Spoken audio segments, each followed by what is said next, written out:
صل يا ربي وسلم على جميع الأنبياء والمرسلين وآل كل أجمعين والحمد لله رب العالمين.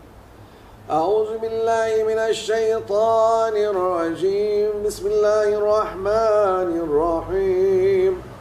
رب قد آتيتني من الملك وعلمتني من تأويل الأحاديث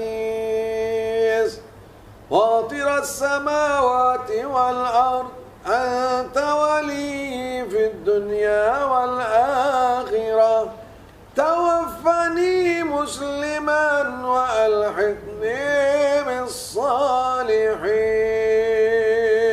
آمنا بالله صدق الله العظيم.